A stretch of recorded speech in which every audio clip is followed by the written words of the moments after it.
Hello and welcome to the Heart of the Matter. I'm Abisoye. And I'm Adiolo Adefrasin, and we have with us Banke. Woo, woo.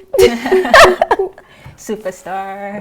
Shane. Whitney Houston, you know. Yeah. So, yeah, Banke, she's an amazingly talented musician, singer. I've heard you sing so many times. It's just so beautiful. Thank you. And we're here on Heart of the Matter. We just want to know about your story. So, where did your music journey begin? Well, it started in primary school. I always wanted to be in the choir in school. I was singing in my dad's church also, in the choir, and then everybody's like, "Where's the small girl singing? Like, go to children's church." And I'm like, "No, don't sing, everybody." And then I was also in primary school. I wanted to do everything, drama, music, art, and I feel there was a day we had this program in school, and everybody was like, "Oh, you would take do, a deer, a female deer, and then you sing Ray, a drop of gold," and so on. So I was so excited because I had a part, and then the guy just came and said, or the teacher was like, "Oh, you won't take it again." So it broke my heart. I'm like, why? Why won't I? Am I not good enough? You know? So I left primary school, I went to secondary school, and I was always going to the music room, Holy Child College, and I was there, and then they made me the music prefect in junior school. That's like, we have GS1, GS2, GS3, SS1, SS3, and then you're making me the music prefect in GS3. It was weird, but it was fun also because I'm in junior school and I'm a prefect, you know? And it happened again in senior school, and I knew then, because I was going for competitions at Muson Center, competing with other secondary schools then, and it was fun. I just noticed that I was myself when I was singing. I was myself when it had to do with music, and yeah, I decided to go to school to understand this music. Yeah. So where did you go to school? What did you study? Oh, okay. I went to Obafemi Awolowo University. I studied music. Yes. Yeah, that's great. I want to know, even before that, making a decision to study music, growing up, you said you sang in church, your dad's church. Is it something your parents saw in you and decided to draw and they encouraged you, or is it something they encouraged? They encouraged me. I mean, it's not everybody that would encourage their first daughter to study or to sing. I mean, go and be a lawyer or something, go and be productive. But they were very encouraging and supportive. Yeah, that's good. So even moving on from that, when you had this talent and then getting to school and actually deciding to study music, did you have fears, or what was going through your mind at that time between music as a talent versus, okay, this is what I want to make as my career? When did that shift happen? I had a lot of challenges because people were telling my parents, why would she study music? Why would you let her study music? Let her do this, let her do that. Like, it's so wrong. She will not make money in life. She would be looking for job up and down. What is she going to do with her life? And it was so bad because I really wanted to study music, but thank God for my parents. They did not listen to anybody. Let me study what I wanted to study. And I got into school, and it was...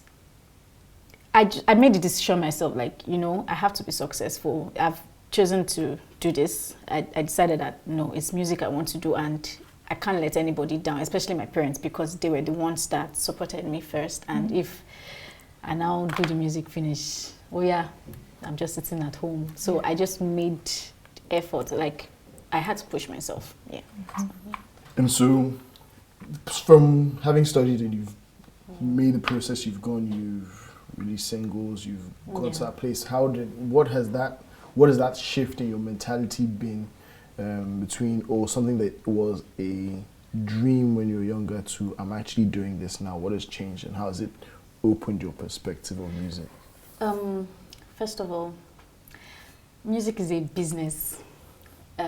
I used to see it as a talent. Oh, I have a very amazing voice and everybody wants to hear me sing. But I started learning things along the way. I had people take advantage of me, my talent. Oh, Banke, you can sing. We'll give you exposure. We'll give you opportunity. Just come and sing for us. Creative lifestyle in Nigeria. And me being, I want everybody to hear. I'm good. I mean, I'll be like, if I sing at this event, somebody there will hear me. If I sing at this event, another person will hear me. So let me just keep on singing. And then I was giving, but I was not receiving. And I mean, it's in the Bible. You give and you receive. I want to be receiving also. So it was like, no, God. I got sad. I won't say I was tired at some point because it was frustrating. I feel like I was taken advantage of. And everybody was just like, oh, it's Banke now. It's Banke, she'll do it for you. It's Banke now, she'll do it for. I got that a lot, and I decided that no, it has to stop. It has to stop, although I made plenty mistakes. But yeah, right now, I've been doing music for professionally for 2 years. This is the second year. Last year, I started professionally I started going. Put it in, say it boldly. Yes, I started music professionally last year, and it was scary because I did not know. I just left school. I was serving at the same time. I was going to places to perform. I wanted people to. So it was like a lot going on, and I wanted to understand the music business also, because talent is not everything. You have to be consistent, you have to be hardworking, you need to own your craft, and I was doing all that at the same time. But now my eyes have opened, don't worry. And I just want to know, what would you say was the experience with that first paid show, or the first show you did professionally? It was amazing. I can't remember actually. Wow. No, but I've had paid shows, but they were not paid. There's level of paid. Yeah, I had paid shows in school. I was singing at my dinners, departmental dinners and everything. So I was, and it's our department now. We don't have money in our department. Come and sing for us for our dinner. But the first time I performed at a gala night in Banké Island. Yeah, that was the first time I had my first paid, and it was an agency that called. They called, an agency called me, and this company called and said they need some artists, and so they packed 6, 7 of us there. So me, I was like, I don't know if I told you, I was like, why are they picking me? I'm not known. I don't know anybody. Why am I trying? They would put me on a plane. They would put my band members on a plane. Everybody were all going together. I was like, and I don't have to spend a dime. I just have to go, and I will still collect money. So it was different because the other times I'll pay for my transportation myself. I'll pay for my band members. I'll pay for everybody. I'll buy food for this. I'll buy food for that, and I'll go back home. I gave a good performance. So it was amazing when I went there, and they called me back. So them calling me back was a beautiful thing, because it felt like, wow, I really did well. I sang, and they were very grateful, and for them to even call me back to come and sing again, it was amazing. So yeah. What has it been like? I think there's one thing when you're growing up and you have the support of your family and friends and all of that. From going from there to having, you've had videos that have trended in Bella Niger, and people have been giving you loads of positive responses and from different platforms. What has that shift been like? Or yes, it's one thing to be appreciated by family and friends who love you, and to have random people who don't know you or you don't know personally just swamping over your views and loving your talent and your creativity. Yeah. What has that felt like? What was that? It's amazing. Random people just like me, strangers like me. Yeah, it's like, oh my God, thank you so much. But yeah, it's different. I mean, there's family, and then we have strangers. I won't call them strangers. I'll call them my fans. Yeah, famous. When you go your fan page, I was like, okay, it's official. Team Banke. What up? Yes. It has been amazing, and they're very supportive. Like, they don't. It's very weird having a lot of people that don't know you support you and just come all out for you. Oh, we love Banke. It's Banke. I see when maybe someone posts a picture and says, "Oh, we're having a show." Then somebody will not comment, "Is Banke performing?" Like, they are the ones. Nobody has contacted me, but people are already like going. Please, is Banke going to be there? Is this? So it feels like people want to keep hearing me, and it's amazing. So, one thing that I wanted to be able to talk about was for you, you've talked quite vocally about some of the things you found challenging in doing the industry and everything, and not just necessarily with the industry in and of itself, but with stuff around music for you. And what has it been like for you in terms of sharing yourself and being vulnerable like that? And what do you hope that people gain and learn from it?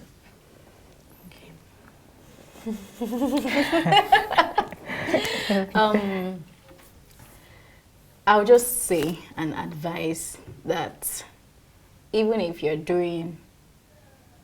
carrying paper for somebody from here to here, put a value in it, because that was the mistake I made.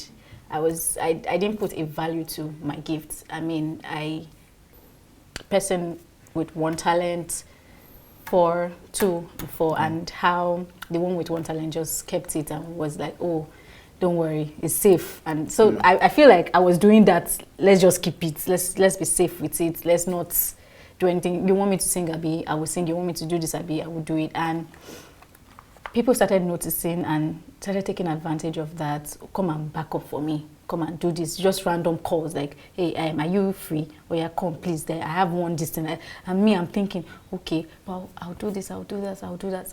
But I don't mind. I will do it for you. No problem. You're my friend. Because I feel like if it's my turn, I will expect you to help me also. Yeah. But I overdid it, and it began to affect me. I started having self-doubts. Because people will call you, oh, this is how much we'll pay, this is what we're going to do, this is this and this is that. And then after I do it, thank you for coming. Like, I don't get anything. And then like, so it now makes me feel like, did I sing well? Or is it like they didn't like what I sang? Or when you start to question your value. I start questioning my performance. I start questioning, should I have done the gigs? Because I would, so everything was like, am I doing something wrong? What exactly am I doing? It was like there was a pause. Like, people didn't see the value because I did not see the value. So when right now, I'm in a phase of, oh, okay, thank you, sorry, I cannot come because this is not in place. Because if I don't do that, they'll just think, oh, don't worry, it's Banke now. Which you know her, she's a sweetheart. You just talk to her. You know how to, and yeah. So it is important. That's one thing that we had to know, is learning, understanding the importance of your self-worth. One thing for the sake of making Bible reference, as we've gone there, you learn with Joshua and Caleb when they came to the 10 spies, the 12 spies going. The 10 spies came back and they said that, oh, we're like grasshoppers to our own eyes and therefore we are in their own. Whereas Joshua and Caleb were like, no, if God decides that he wants this, he will give it to us. And the reason that the 10 spies didn't get to come into the promised land wasn't because of what the people in the land of Canaan saw, was because of the way they saw themselves.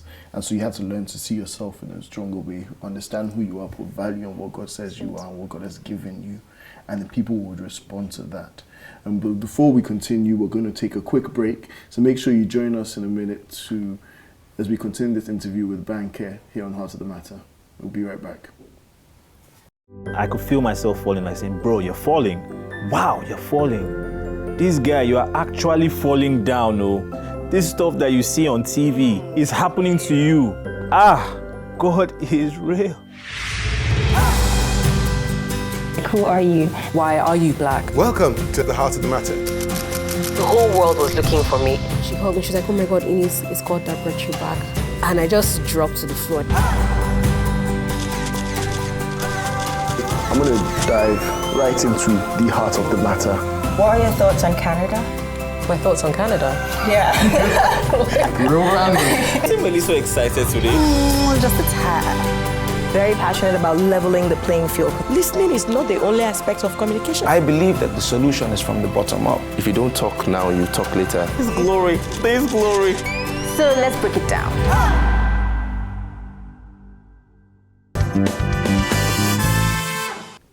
Hello and welcome back to the Heart of the Matter. We're back with Banke, our amazingly talented musician. And before the break, you were just sharing a bit about, I think it generally cuts across all creative fields where we don't value ourselves and people just expect us to give for free, perform for free, do this for free because it's not like a product that you can value. Yes. So you shared about that, but I want to know specifically for the people watching, that first moment where you began to value yourself, or like the first time you performed, like how do you think you did that? Okay. So the first time I performed, I didn't know how much I was going to get paid.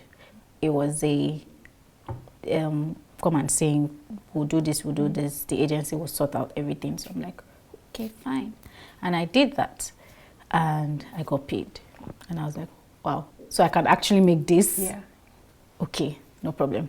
Then when they called back, now it was a direct contact. It was not talk to this agency to talk to that man to talk to Banke to talk. So it was now Banke on this. I actually ended the call. I was like, please, can I call you back? And then I sat down and I was thinking, how much am I going to tell these people? And I had to give a price. And I had to make sure I was not overdoing it or undercharging myself. So I was not overcharging or undercharging. And I just said, okay, God, I need to give them a price. I know they have money, but I'm not a big artist. I'm not the A-list artist yet where they will pay this. And Davido was going to be performing. So I was like, I know that this is how much Davido is going to, probably in my head, collect. So I'm like, Banke. And then I just said, okay, I will charge what I think is reasonable. And I didn't have a manager then, so I told some of my friends that what they think. And so I have this friend management. We are friends that manage each other. So I'm like, oh, what they think? Oh, okay, let's try. And then I studied. And funny enough, they didn't argue. They didn't, because they knew what they wanted. They appreciated what they had before, and then they want to have more. So, and then they called. I said, no problem. Yes, okay. Of course, there was negotiation small here, but it was not outrageous. It was like close to what I called, and it was still okay. And over time, I had other shows that were close to this, and I was also getting that same amount. So I was like, okay, if I develop myself, I can get higher and higher, get paid higher and higher. But it was amazing. They are amazing, but there are other people that are not. They are there for the exposure. If you know them, you're working with them for exposure. They're giving you exposure. While there are people that actually value. And then I thought to myself, like, the people that want you will come for you. And the people that will pay for your talent, the people that will put something for your talent would come to you. Because I had this issue where I was always sending emails. I was like, I can't perform here, I can't do this. I would send pictures of what I've done to. It was so I was working. I'm like, and then God is like, hey, God, I will bring these people to you. You just go and rehearse. But I was sending mails. I wanted them to know that there's somebody. I would send videos of everything, and those were the people that were now doing, you know, like, okay, so you think we'll give you the exposure that you're asking for, but there's nothing. But then the other companies and people that I've actually sang for came to me and they didn't argue. They made me feel confident that, yes, we know what we're paying for. It's just like calling a plumber and saying, sorry, my house is very beautiful. Just come and fix my One thing that she brings up is faith, because obviously it was that idea that you already said, you know, God has said I'll bring the people to you, but you're here, you're running and doing the legwork for yourself. What has that taught you, and where are you now in terms of understanding that what God has spoken over, He will grant, and He will do it by Himself, and God has is a better planner than you and can yes, be. I mean his own plan will prevail. And so what has that taught you about faith and being able to walk in it in this process? Okay, before it would be a call.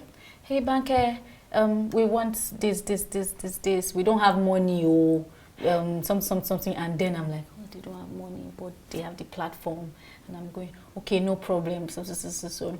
But now when they call, hey Banke, blah blah blah, I'm like, okay, no problem. Sorry, I don't discuss money, but you can send an email to so, and you get a response. So that way, I'm keeping my own relationship with them. Nice, like I don't want to be fighting with my clients, and also patience with them, and whatever they say, I'm fine. Okay, no problem. If I don't do this one, a new one will come. So yeah. Yeah, so there's some very important things you touched on, like with having faith in God, knowing your value, your worth, because He created you. And then also surrounding yourself with a group of people that can mentor you, people you can go back to. And then also even getting to a point where it's like, okay, you're not sure about this, but God, okay, I give you a chance, like giving God a chance, okay, let me put you to the test and let me see what you do, let me see. So with building that faith with God and with everyday experiences, especially in the music industry where we don't talk a lot about faith, how has that been for you, your actual faith journey specifically with your career? Every time I have a setback, I feel like the whole world is against me. I'm doing everything wrong. And I'm like, am I not meant to do this? Why did you give me the voice? Why did you give me this? Why? So I question him, basically. I'm like, why are you doing this? It's not fair. Every time I do that, it's just like God is just there looking at me like, when you're done, you'll be all right. Would bring something to you. And he has a way of showing up when I don't expect, and it makes me feel like, okay, God is not dead. God is like actually there, because sometimes I feel like, okay, this is the end. I'm not even doing music again. Let's stop. I'm not doing music again. And then maybe 1 month after, something happens. I'm like, okay, that means God wants me. So it's like, do you want me to do it? Do you not want me to do it? What will people say? I'm not really a gospel artist like that. And I'm also singing. I was singing in church too. And it's like, are you angry? Is everything all right? Like, so I'm like, it's just a lot. But every time I ask those questions, it just comes back with I got you kind of, don't worry, you're sorted and everything will be fine. So every time I have a setback, something better always happens. And that's enough for me. Like, I know that he has me in mind and he doesn't want anything to happen to me. So one thing I want to just touch on, because I know that there are obviously the challenges, and one thing you said, you're not a gospel artist, right? And so there are a lot of perceptions and opinions that people will have in the circumference, wherever you are. You growing up in church, you singing in church and all of that, and you want to do secular music, and it comes with its challenges. How you've overcome, I guess, naysayers and people's opinions. And then also what challenges you have faced that have affected your relationship with God in certain ways, or the way that you are able to uphold your moral values within the industry that you're in, because we all know that the entertainment industry is known to have its question marks. Yeah, there are a lot of question marks, and I just had to trust God that, okay, you've put me here and I can't do it on my own. There were a lot of challenges. Like, I've met people that have weird behaviors and are very, in quotes, not well behaved. Let me let me put it that way. And because I know that the fact that I'm not saying Jesus Christ in my songs, I know I want my songs to minister in some certain way. I the first song I released was Mirror. It was about, yes, it was about being yourself, just do you. It's an inspirational song. I know it was even a song for me. All my songs, I'm writing it for myself because at that point I wanted to be a star by force. I wanted to look like this person. I wanted to look like that person. I wanted to do this, and it was my friend who said, write a song about Banke. You don't necessarily have to put Banke in the song, but just write a song. And then that was what came, like your own person. You like the way she talks, you like the way she dresses. Doesn't mean you have to do that because you are in that place. Just be yourself and everything will be fine. And then Lights also was, I'm going to let my light shine. It was a Christmas song, but it's a song that just let your light shine. Don't, like, be happy, like, you cannot be spreading darkness, be spreading lights. But there's no Jesus in the song, but it's still preaching the gospel. So, I mean, you talk about that. We've got surprises for people, right? But just thinking about that, we're going to give you an opportunity to, in some way, show people the mirror that they look at. When you look in the mirror, you see who God has made you to be. You see a reflection in Christ. Christ happened to be born this week. That's why we're going to celebrate Christmas and Halloween. But before we do that, we're going to take a quick break. So make sure you join us. There's going to be a special Christmas surprise from Banke. So we'll be right back. Mary, did you know that your baby boy would one day walk on water? Mary, did you know that your baby boy would save our sons and daughters? Did you know that your baby boy has come to make you new? The son that you deliver will soon deliver you. Fall on your knees. Oh, hear the angels' voices. Oh, night, divine,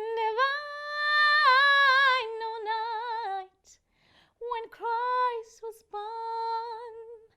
Oh, night, never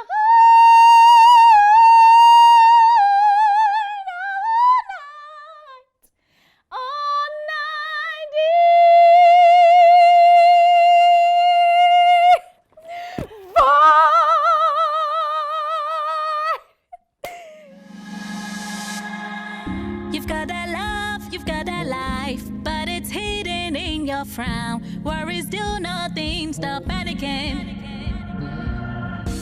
I expect you to be fine by December 25. If you earn, I'll be your remedy. I'm happy, I'm waiting. You can't bring me down. My joy comes with the season. And I'm like, oh, oh, oh, oh, eh, eh, eh. Watch me shine. My twinkling light, I'm gonna let my light shine. So come on, let your light shine. I'm gonna let my light shine. So baby, let your light shine. I'm gonna let my light shine. So come on, let your light shine. I'm gonna let my light shine. So baby, let your light. Wow, every time Banke sings, it's just like nightingales or Christmas angels in the sky, just like, it's so beautiful.